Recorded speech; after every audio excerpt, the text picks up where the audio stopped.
All right, going to the Seminole Card Show here in August, first week of August. This is basically a week after the National, a couple weeks now without a show here in Tampa. So let's go in and see what's going on. Got the next show Saturday, September 3rd. Also some Whatnot love for somebody here. 727 Sports. A few people running around. Nice, small, simple, easy show. I say small, but there's plenty of stuff here. No, they just have to tighten up their goaltending. Well, I mean, they got rid of Darcy Kemper. Mm-hmm. They got rid of Codger. Without those two people, they don't win. I think they do got a good base, but I think out of everybody, I can still see.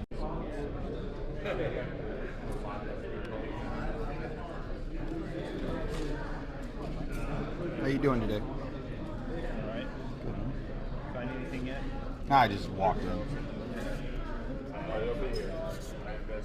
Find the right person. Yeah. Is there anyone new here? Yeah, a lot of people notice. That's usually where. Yeah, so saw a couple guys digging pretty hard through his boxes.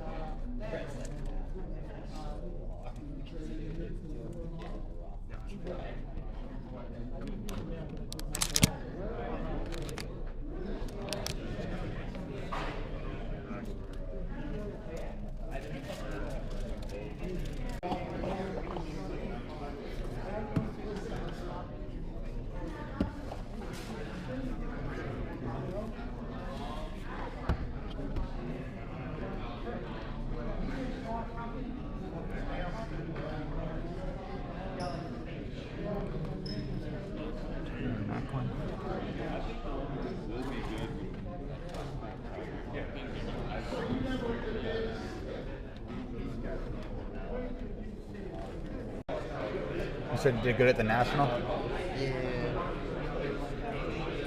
How tired are you from that? I was exhausted, like dead, because I was going to bed like at 3, 4 in the morning, waking up like at 8, 9. Really that bad? 4 days, yeah. Yeah, because after the show we do a trade night, stay up. How were the trade nights? Outstanding. Yeah.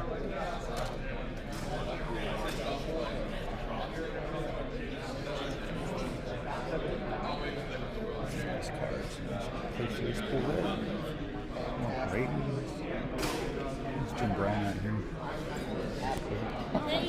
You got apples thrown at you. What are you asking on a Jim Brown?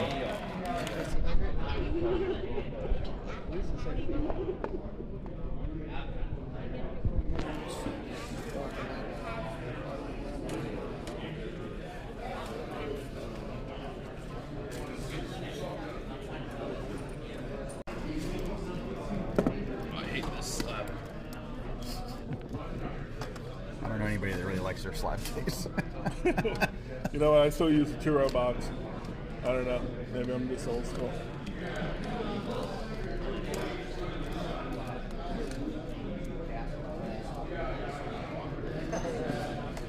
Yeah, I picked this up for $200 last month. It's 2017. Nice.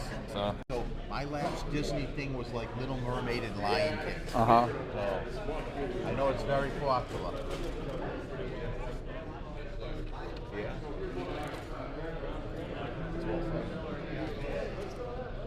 Thank you.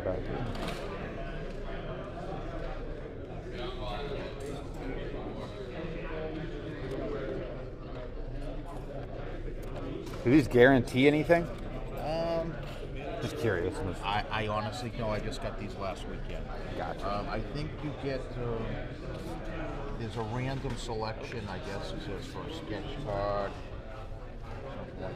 But I honestly do not know. I just got them last weekend. Okay, just curious. Another all in I that. don't know, like, what's the holy grail in this series? I could say. Yeah. George Washington, autograph. I don't know.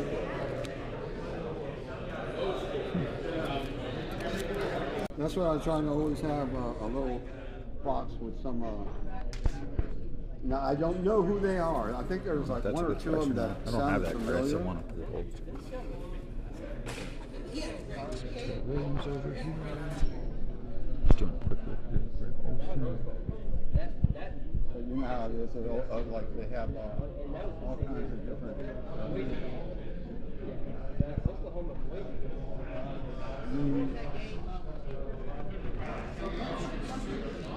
Some interesting different stuff here.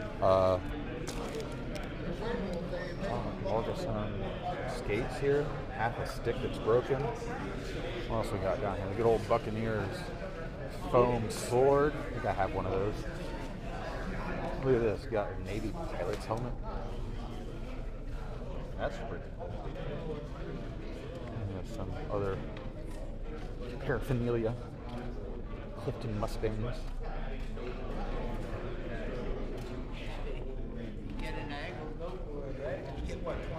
Baseballs that are autographed, planes, trains, automobiles. Ready for your YouTube? Yes, sir. Hamm. Yep, Michael Hamm Hamm, Fishing. Fishing and Sports Card Hobby. I know it's a longer name. Seen a couple of your videos. Very good. I appreciate it.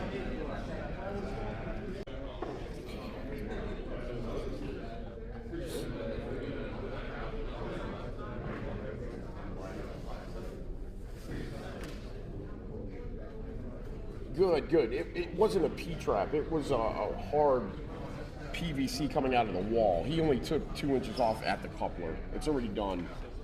I'll send you a picture. It's nothing that's going to change anything or, cost more money, anything like that. So I'll send you a picture right now, though. Yes. Yep. Sorry. A lot of modern Go back to your here. breakfast. All right. Bye-bye.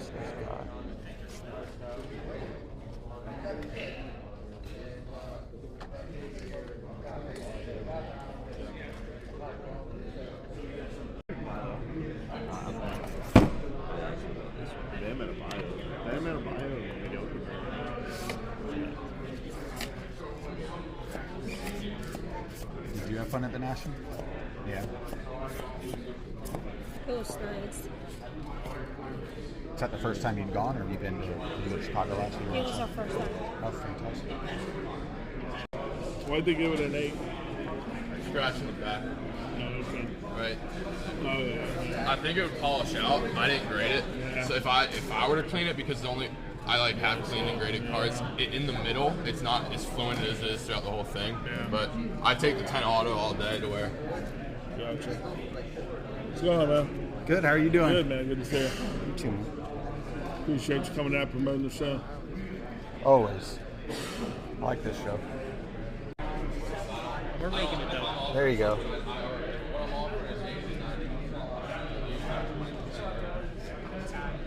That's something you've probably never seen before. Maybe. An empty one? Yep. I got it at the White Sox off, I don't know, I guess they call it community garage sale or whatever in Yep. Chicago. Yeah, the Rays have done one of those in the past. They haven't done one for a while though, because of COVID, I guess. Yeah. Yeah, because I have a Rays signed one. That's it was a Red Sox Rays game with all the players scratched out. They sold it, and then they had Madden sign it. Oh, that's really cool.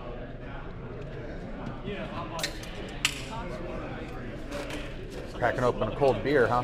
No, it's not beer. Can't whip out. The usual. The usual. Did you go to the National? No. No, not in that league. Yeah. I didn't know if you went and just ran around. Yeah.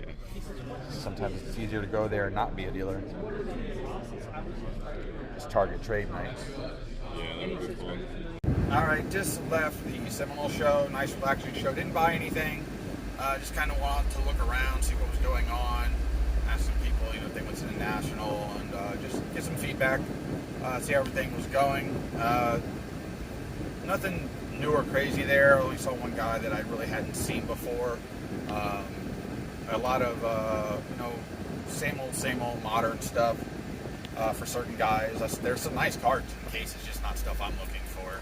A couple cards that I would like to have, but I'm not gonna pay the price that they're asking, or even going to ask, because I have to be cut 50% off in order for it to be where I would want it to be. Not saying that it wouldn't sell for more, but for me to be happy with it, that's kind of where I would be. Then I saw some other stuff there that is tempting, but until I move some other cards or see something that I just can't let go because I'll never see it again type deal, I'm not going to kind of jump at a situation like that. It's always that. If you see something you've never seen before and something you like or collect or believe in long term, or even sometimes medium short term, you shouldn't leave it, to be honest with you. You should try and make that deal. Like the one guy had the Jim Brown autograph. I think he said he wanted $1,500 for it or something like that. I was at that one show that they had that game used Jim Brown on card auto relic, and he sold that for $1,200. So to go from that end of the spectrum to the other, price point wise, I would rather have that other card, and I have seen other ones on eBay within that price. So if I was going to tackle a Jim Brown auto card or a relic or something, I would stick more with that. Always do your homework. Just because you see something that maybe that was the only Jim Brown auto at the show. So, and then I had seen it modern card, again on card, auto wasn't, I would say, 100% clean. Also, I did like the card, but at the price point, I wouldn't even come close to it at this point. But then again, sometimes guys going to ask high in order to come down because they know people are usually going to bring it down. I understand that completely too. I have a different mindset, so sometimes it's just me overriding my mindset and to ask. Never be afraid to ask. If you're really looking for a card or you want a price, ask. If you're willing to throw a number out there, throw the number out there. What's the worst they can do? Say no. And then you can work your way up if you're willing to spend a little more. And sometimes that's part of the trick, is to do that. Or you can come in with a hot number, but I know some guys that I'll come in with like really my final number right at the top, and they think I'm playing the game. And sometimes they might miss the sale because of that. I have had people sell a card for less after I was offering them more a week or two later. They don't remember me asking that for that deal or giving them that number, and I'll ask them, you have this card, you sell it, what'd you sell it for? And they'll say the number, and I'm not going to come back and say I offered you more last week because I don't want them to feel like I'm being rude and a smart ass. So I won't say that, but in my head I'm thinking it. But again, I don't know what somebody has in their card, things like that. So always keep that in their perspective. Again, a lot of good cards at the show still. Obviously, I don't videotape everything. The boxes are fun to go through. There's a lot of little fun cards to get in there as well for the price point. And the other thing you need to think of too is, you're willing to go to a store and spend $30 on a blaster, $35, $40 on a blaster, but you won't spend $20 on a numbered game-used Jersey Hall of Fame card. It blows my mind because if you pull the card out of the box, let's say you bought, you'd be thrilled, but you're not willing to pay less than what you pay for the opportunity, and realistically, less chance of pulling something. So it's one of those things. Roth Cards was there. It was nice to see him for a second, chat with him. He's out there doing his thing. He had a good national, so he got his videos out. Go check out Roth Cards if you are in the area. Next show around here is the Clearwater show next weekend. I believe it's a Friday, Saturday show. Maybe Friday, Saturday, Sunday. I don't remember off the top of my head. I know it's 2 days. I believe it is on Friday. On Friday shows, if I'm not there on Friday, I'm usually not going to buy anything on Saturday because I usually believe or I've noticed the better deals are usually definitely the first day of the show. The only thing you can do is, again, target the new seller. Always about target the new seller. They're willing to get rid of their stuff. Their pricing is going to be better. They're trading, especially if they haven't done a show before. They might be more enticed to trading for certain things, thinking that they might do a better job of it or they get a better deal. And there's nothing wrong with that. It's part of the game. And today I saw one guy, a lot of modern stuff. Prices that I saw on the stuff that he had was good. Just nothing that I was really like, I would buy that, or I think that would be something I could move later. But key to that, he had no graded cards as well. So he probably like me, never graded a card. again, people that grade cards, you have the eye for it, and you have an idea what you're going to get, that's going to be a target audience. If I ever set up at a show, I may have some graded cards, but I'm going to tell you this right now, I've already bought them. You'll know when I grade a card because it'll be on this video, or this channel, I should say. So, and I was talking to Roth about sending some cards in to grade as well. And I may do that. I just got to figure out which one of the companies that I want to grade with and what I'm trying to do with maximizing profit or just keeping the hold and getting the best grade. Because each card company is going to grade cards differently. And what I learned from his videos and talking to everybody that grades and Brian them is different companies grade different types of cards differently based on, let's say you have a great card but the centering is barely off. You go to PSA with that because of the PSA 10. You think you have a perfectly centered card, great corners, great edges, great surface. You should be trying to black label that through BGS because that's where the game's at.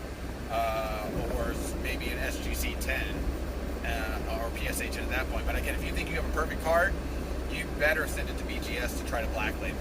Because that's the most money you can get for a card is a black label. And that's what's funny is about all these grading services is each one has its niche that it's most beneficial for, even financially, whether it's a quick return, quick flip, better grade, higher return, even if it's not the best of the grading card company or what's considered the highest value, which is technically a PSA 10, unless you have a black label, and then sometimes a 9.5. Like, again, it's kind of confusing, and that's why we always want some type of transparency. And we'll see where it goes. I'm still interested in what the newer company Tag has to offer. Their biggest deficiency is going to be handling demand, not rolling out quick enough, and tiptoeing into a space that you need to hit the ground full speed and making sure that you're kicking ass and taking names. But all right, guys, I'm gonna get going. Gonna have some lunch with my wife and enjoy my weekend as much as I can. All right, guys, take care.